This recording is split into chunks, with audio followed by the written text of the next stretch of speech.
This is Frank Islam, Chairman and CEO of FI Investment Group and your host of Washington Calling, where we interview leading voices from business and politics that impact you, the viewer. Today, we have a distinguished guest, Ambassador Sarna. He's an author, columnist, diplomat, and former Indian ambassador to the United States. He also served previously as the High Commissioner of India to the United Kingdom and the ambassador to Israel. Thank you very much, Mr. Ambassador, for coming to our show. We appreciated you taking the time to talk to us. I fondly remember when we met in Washington, D.C. a couple of times. So thank you very much for your service to India and to our nation, what you have done. Thank you. Thank you, Frank. Happy to be here with you. Thank you. Mr. Ambassador, you had a very distinguished career as an Indian ambassador to many countries, including to the United States.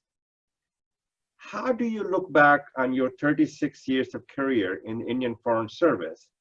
What skills and abilities have you learned from your experience?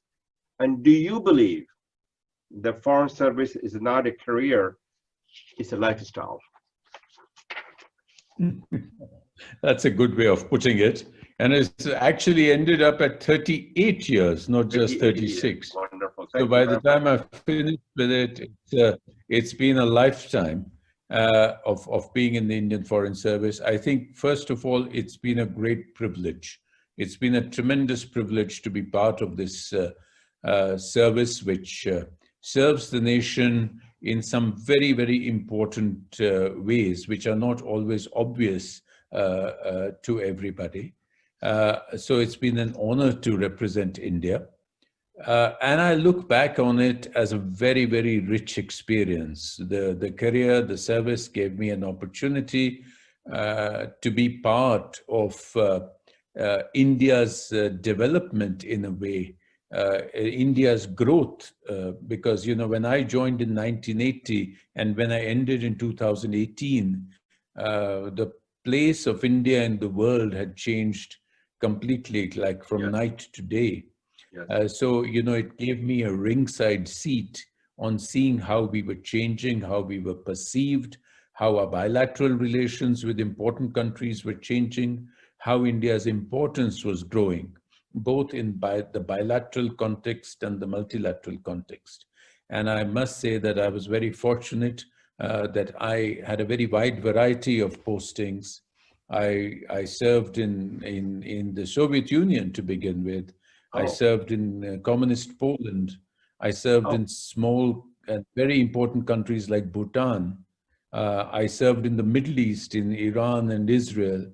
Wow. And I served in multilateral situations in Geneva and did a lot of work in New York, and then ended up in London and Washington. So, you know, I really was very fortunate to get a very, very wide view of India's foreign policy. So I think I have a lot to thank the service for.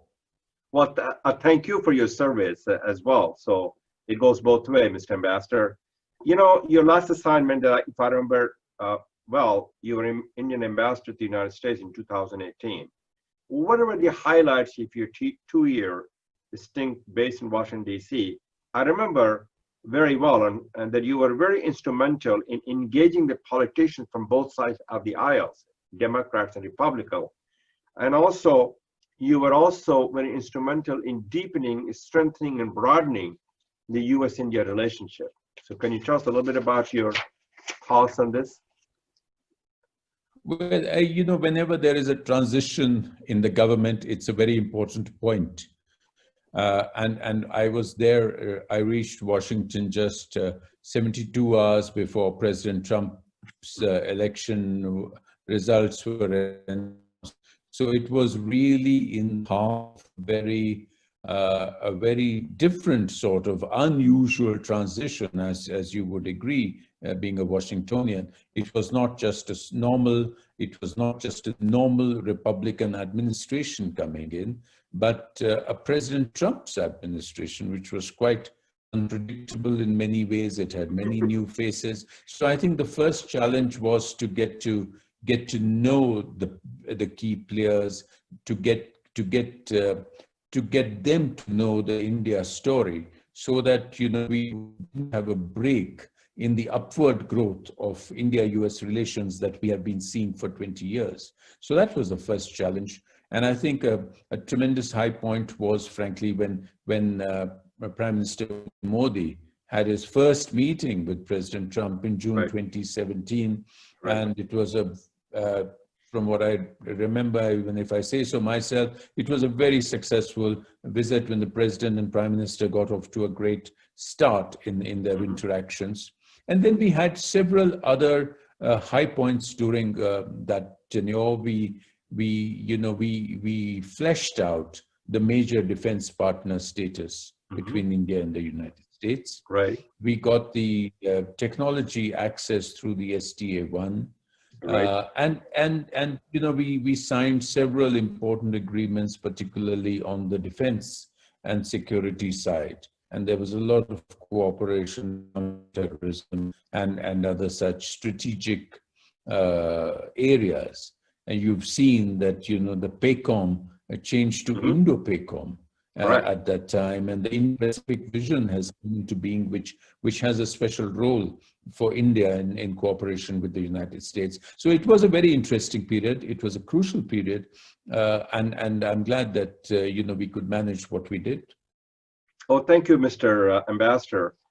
I wanted to change our gears and talk a little bit about your thoughts on the nomination of the Kamala Harris as a Democratic Vice President nominee.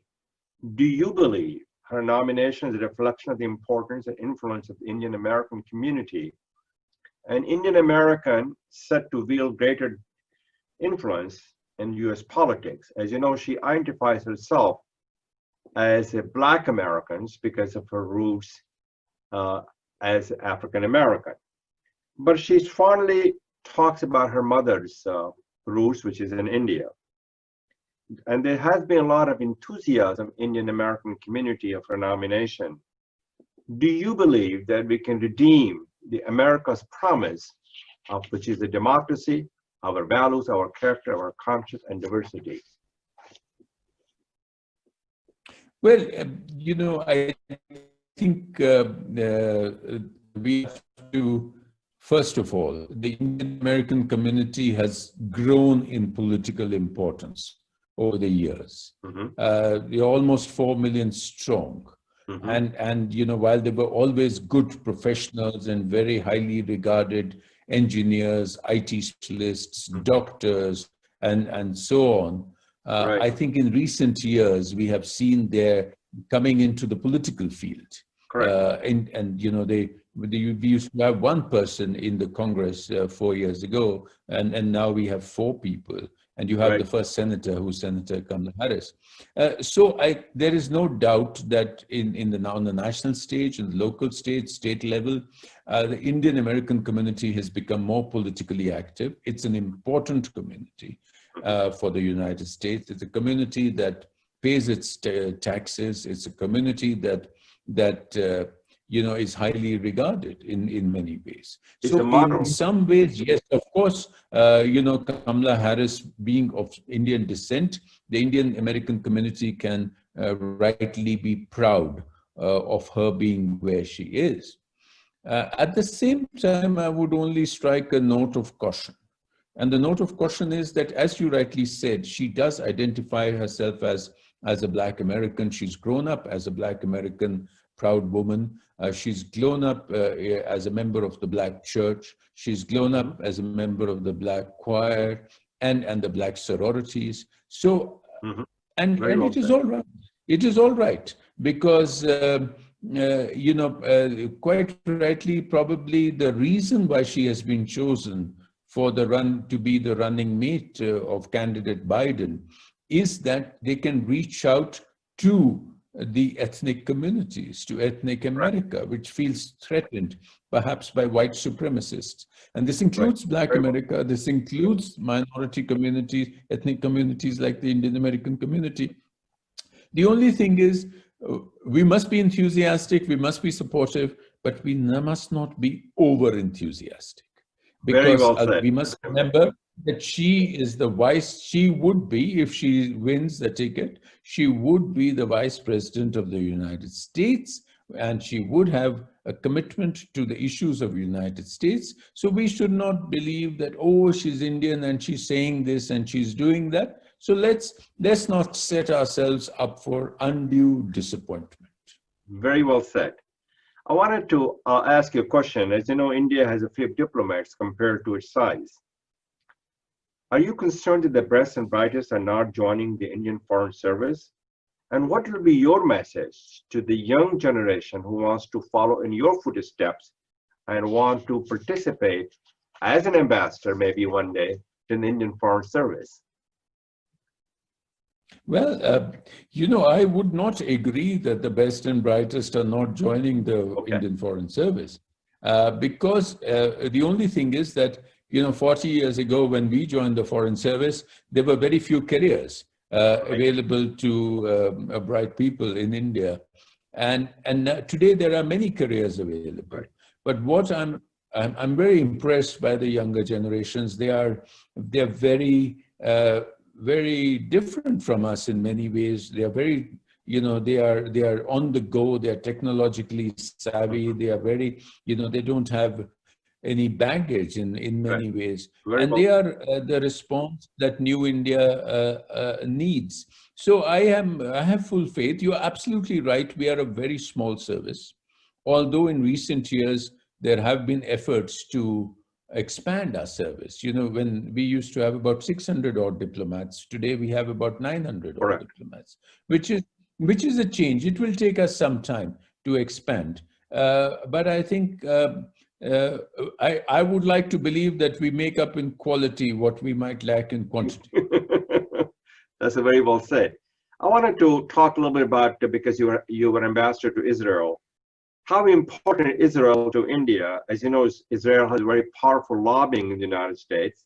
Can be there any alignment of interest between India and Israel lobbying effort in DC? As I understand, that India is the largest buyer of Israel military equipment. What are the things that India can learn and Israel can learn in terms of technology, water conservation, and agriculture? Well, the India-Israel relationship, I was very fortunate to be in the chair for 4 years as ambassador in Israel. And I think it has been one of the most crucial strategic relationships that India has developed in the last 30 years after we established, 25 years after we established our diplomatic relations with Israel. It's not only military and security. There is a commonality of views. There's a strong democratic element. There is a lot of cooperation in areas like agriculture, in water, in IT, in telecom, and counterterrorism. And intelligence sharing. Yes, and so for Israel, India is a very important partner also in terms of being a huge market that is available to it. And I think the fact that the India-Israel relationship has prospered helps the India-US relationship. At the same time, if the India-US relationship goes well, it adds a lot of comfort to India-Israel relationship. So there is this triangulation of interests. And you're quite right. We have been in close touch with the major Jewish, American Jewish associations IPAC and American Jewish Committee, etc. And we've always been in touch with them for the last 10 or 12, 15 years. And I think there is a certain alignment in interests. It's a lot of comparing of notes, a lot of assistance were required. There's a lot of empathy between the two countries when working in the United States. And I think that is something which will strengthen as we go along and needs to strengthen. I wanted to ask you a question. You're a prolific author, you're a writer, you're a translator. Please tell us about your literary interests and how did you find time during your diplomatic years to write so many books? You have written books such as The Exile, the book of Nanak, We Were Not Lovers, Second Thoughts. One book that intrigued my interest was Zafarnama. How do you find time Yes. to do all these things? And it's a wonderful thing to do what you're doing. So tell us about a little bit of your interest. Well, that's, I was writing before I became a diplomat. And it was something which I've been passionate about doing ever since I can remember.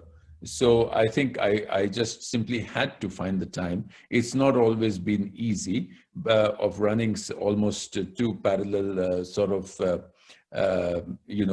vocations, let me call it that. Right. And so, yes, the writing has been in fits and starts, but there have been times when I've been able to get more time, or there have been times at the cost of something else I managed to do. So yes, there's been a variety of books over the years, and frankly, my diplomatic career has actually helped me because, I've been able to be present in different cultures, we experience different landscapes, and that certainly has added to my literary growth.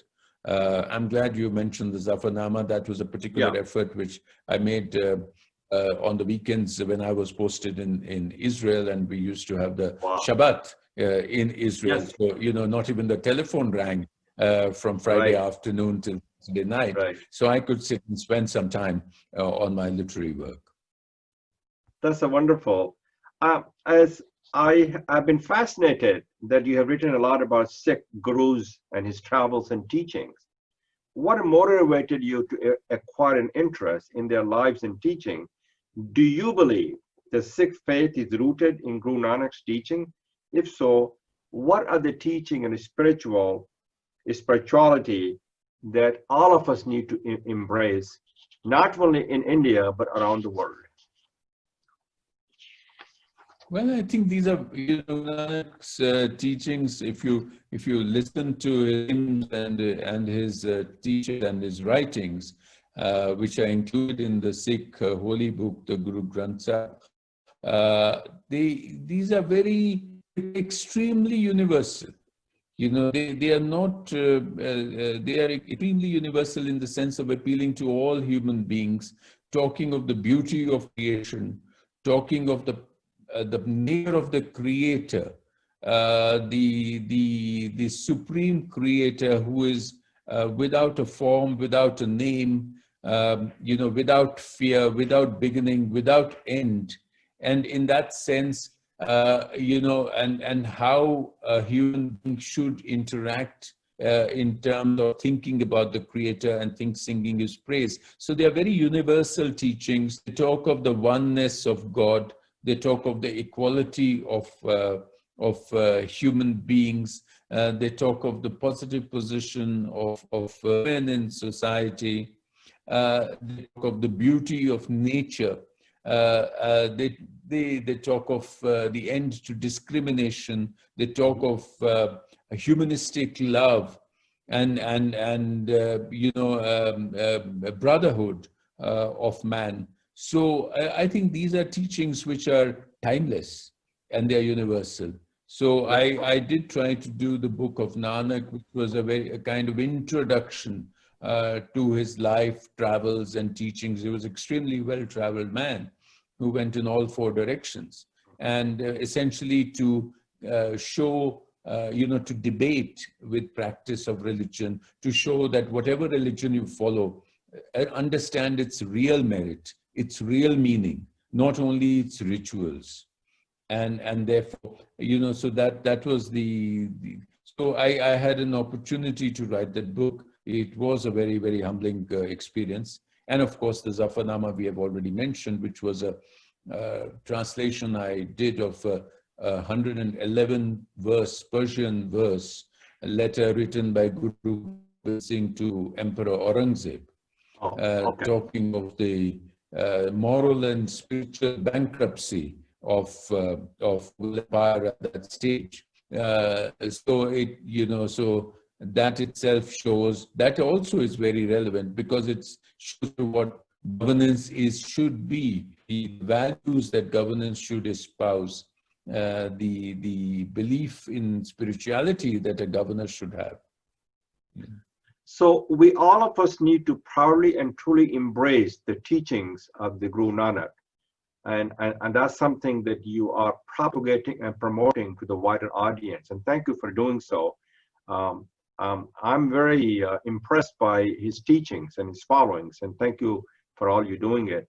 I want to, before I change the gears and also close our conversations, I want to talk about, can you give us some predictions of the coming US elections, considering the fact that there's only few battleground states, Florida, Michigan, Wisconsin, Pennsylvania, North Carolina, Arizona, and to some extent Ohio as well, that will have the impact on the US elections, and that will, which we need, the Democrats need 270 electoral votes, and so is the Republican needs it. But what's your thoughts are? Where are we headed? What are we doing? What do we need to do?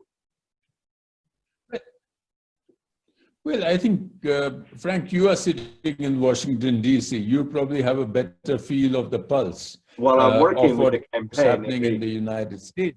Yes. Yes. So I think, but as an observer sitting far away, I can only rely on what we read in the newspapers. But I think at the moment the campaigns are in favor of Biden, but we still have the presidential debates to come. Right. So that could be a crucial thing. It's going to be a thin margin.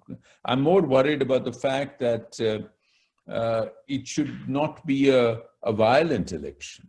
It should not be a contested election. Correct. Very well. And because it should not lead to a lot of litigation, because I think the world needs the United States leadership to be in control, to be in place, to be in control of its economy, the pandemic, and other things. And it's a little disturbing to see that the United States is suffering so much from racial divide once again. So these are the things that are marking this election. So hopefully, I mean, from what one sees in the polls, at least the national level polls, Joe Biden is leading by 7-8 points. Mm-hmm. And although the state polls are beginning to tighten up. Right. So I think a couple of debates on we'll get a clearer view. Of course, there's a controversy every day. So that changes things. Today you have Bob Woodward's book is the news and the controversy. Yeah, that's not a very favorable. All this, yes. So we'll see. Well, exactly. And I don't want to be, I want to be cautiously optimistic, but the fact of the matter is I worked for Hillary Clinton in the campaigns, and everybody predicting that she will win by the not 270 but 322 electoral votes, and it didn't happen, and she lost it by 350,000 votes in Wisconsin, Florida, not Wisconsin, Michigan, and I believe Pennsylvania and Ohio combined. So you're right. We just have to wait and see what happens, and this is the time for the United States to provide the leadership, as we are a beacon of hope for democracy, diversity around the world, around the globe. And we need to provide to make sure we have a global leadership. And thank you very much, Mr. Ambassador, for all you have done, and for India and for the world. And thank you very much for coming to our show. This is Frank Islam wishing you a great week, and thank you for watching.